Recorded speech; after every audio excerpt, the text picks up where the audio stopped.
Hi everyone, welcome back to my channel. I hope you guys are doing very well today. So today's video is going to be a little bit of a negative one. So I'm very sorry if you don't like negative videos or videos that focus on talking negatively about makeup products, but here we are. I just feel like sometimes it's important to talk about the products that were not so good from the year. And I do have a best of 2024 video, so be sure to check that one out as well. But if you are curious to hear about the products that didn't necessarily work for me this year, stay tuned. So let's go ahead and get into it.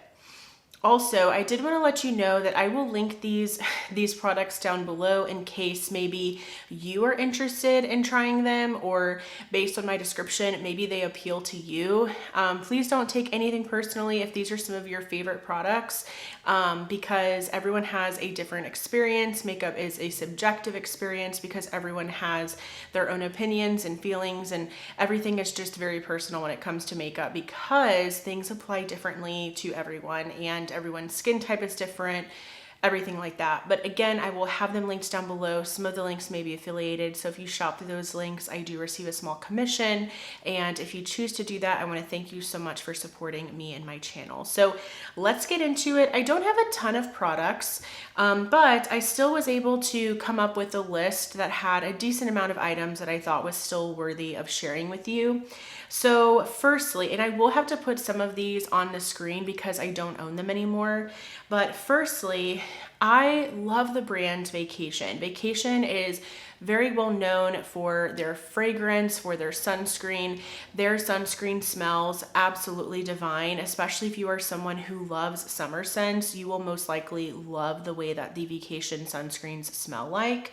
But they came out with a lip oil this year. It was their Chardonnay lip oil.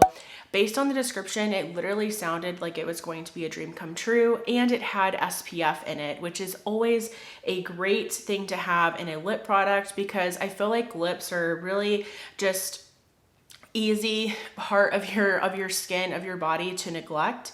So anyways, they came out with this lip oil, and I have to tell you right now, do not buy this. This was just not very good. This was one of the lip oils that didn't feel hydrating at all on the lips. It didn't feel like it gave any type of moisturization to the lips. And it was one of those things where I would put it on and then literally a few minutes later, I was like, where did the lip oil go? And the scent was good, but it was nothing like in comparison to, again, some of the other products within their line.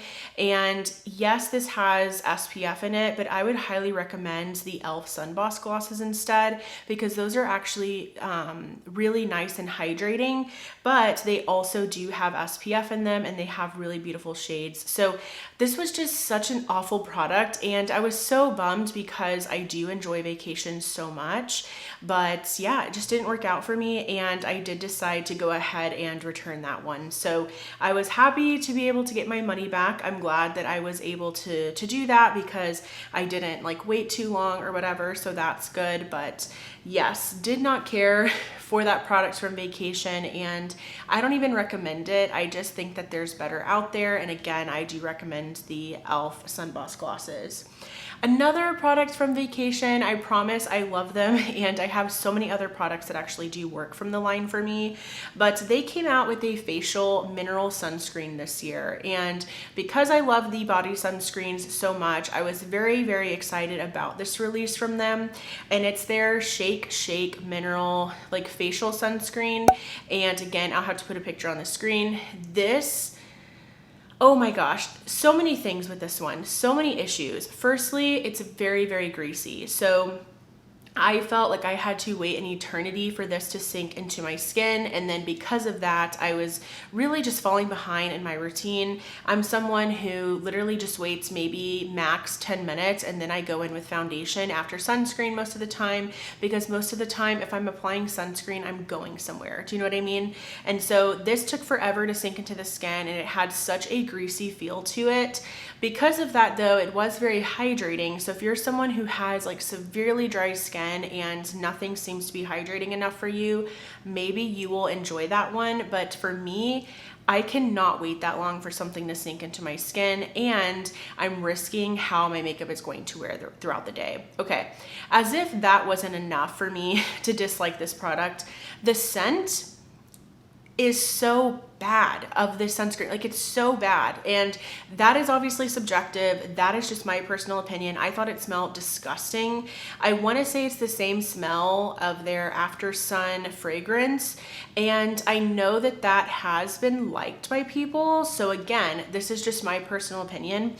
But I personally feel like that smells so bad. It is so strong. It's so potent. It's one of those sunscreens that I would wear it, I would apply it, and it would just disgust me because of the smell. It was nauseating. It was overpowering. And then unfortunately, I could also smell it throughout the day, which is never fun.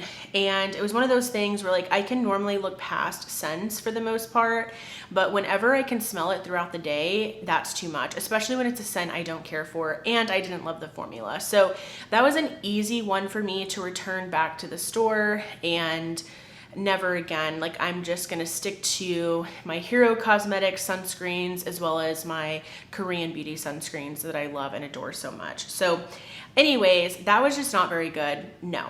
Then this was very sad and surprising because I know that there's a lot of people that love this brow pencil, myself included. I used to love this formula, but I think they reformulated this year, and it's the e.l.f. Instant Lift Brow Pencil.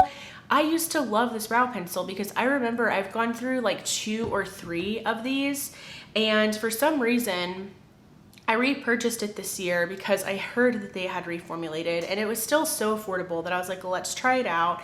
And it was so waxy on my brows, so waxy. I felt like it was taking me double the time to do my brows than it normally would take. And doing my brows is my least favorite part of my makeup routine. I hate it so much. I feel like it's a step that I just do not look forward to. I just want to get it over with. And so the fact that it was taking me so long to do my brows was very annoying.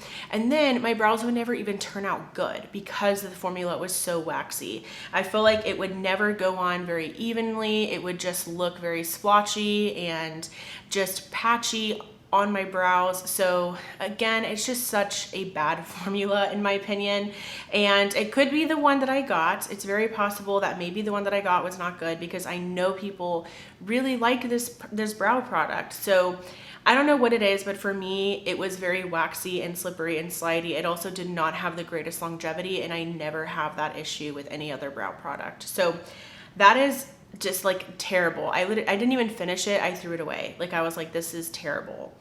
Okay, then I do have this product. So I was wanting to try these lip oils from Saie. These are called the Glossy Bounce, I want to say lip gloss oils or just lip oils. And this one is in the shade Crush, which I don't know if it's part of their permanent line, but I got a set from Sephora, and it was a 2-pack of this shade and another shade, which is more of like a sheer pink color. But here's what this one looks like. It's a really pretty shade. Nothing against the shade.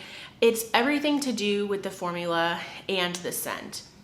So I got this and I was really excited because this was a formula that I was really curious to try. And first off, the scent is disgusting.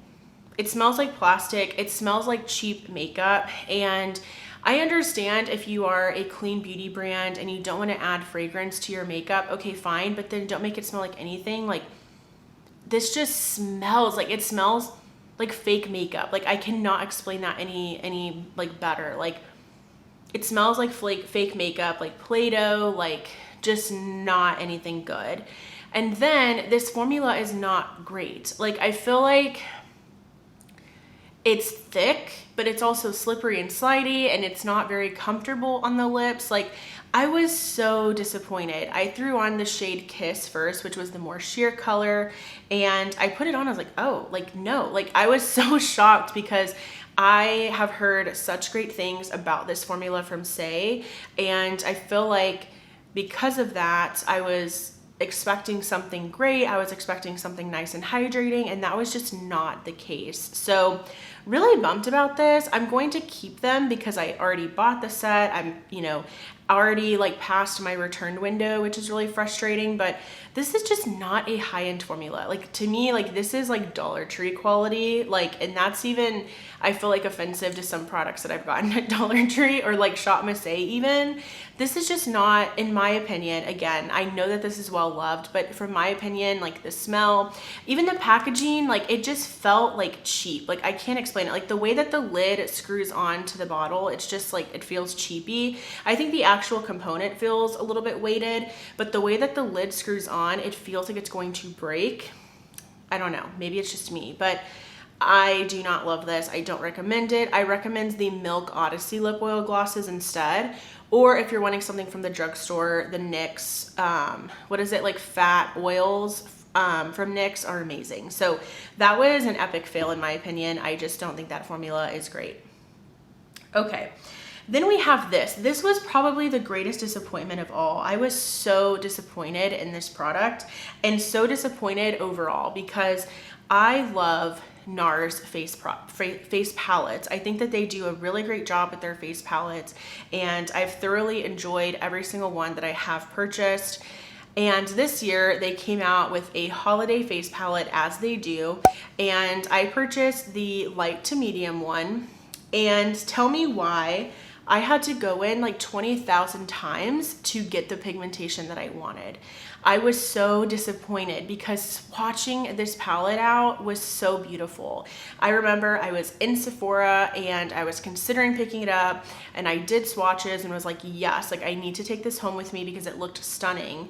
And it swatched beautiful, like beautifully, like it was absolutely stunning in swatches, but then I would try to put it on my face and it was just not it. Like I had to keep building and building and building, and like I was literally taking like 10 minutes, it felt like, to do my cheek products, which is just really annoying. And I'm someone, as you know, who loves a lot of pigment. I want my bronzers to be pigmented. I want my blushes to be pigmented. I want my highlighters to be pigmented. Like I go in with a heavy hand because I love to see my makeup. You know what I mean? Like if I'm going to go out of my way to put on makeup, I want to see the makeup. Do you know? That is just my opinion. I know that a lot of people don't like that. Like my sister, like she was like, there is such thing as too much blush. And I'm like, okay, fine. But like, I don't think that at all. I think that blush is the first thing to go throughout the day. And I feel like it's one of those things where like, I want to apply it heavily. That way it's still showing. But anyways, do not buy this Nars face palette. It is on sale right now for $42. Don't even buy it on sale. Don't buy this. Like this is so bad. And I want to say even in the reviews on Sephora, people are talking about how poorly pigmented this is. So do not pick this up. Do not waste your money. Use that money towards an Hourglass face palette, or I don't know, buying some individual blushes or something. Like just do not spend your money on that face palette. It was so bad.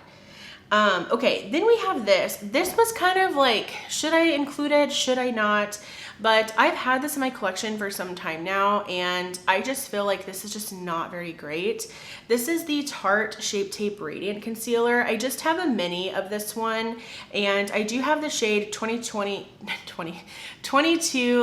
in Light Neutral. And the thing with this is, it looks really beautiful at first. Like I will apply this underneath the eyes and I'm like, oh wow, like my eyes look, like underneath my eyes look so fresh and it looks nice and hydrated, like all of the things like you would think a radiant concealer would be. But then after, you know, it sinks in and I put powder on, it just looks terrible. I feel like Tarte is like beating the dead horse with this Shape Tape line, and I feel like none of them are very good, to be honest. Like Shape Tape is very drying underneath the eyes. The Shape Tape Ultra Creamy is nice, but again, I would much rather pick up like the e.l.f. Hydrating Camo Concealer or something like that. And then we have this one, which is Radiant, and like again, it feels nice at first, but then I am so disappointed with how it looks later on. I highly recommend instead the NYX Bear With Me Concealer Serum. I also love the True Skin Concealer from Catrice.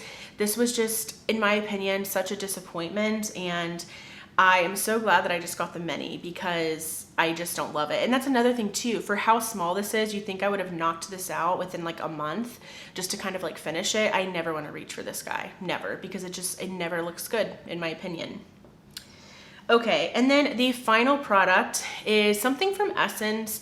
I don't hate this product, and actually I would encourage you, if you love Essence mascaras, or if the description of the mascara resonates with you, by all means try it, because maybe you will have a good experience.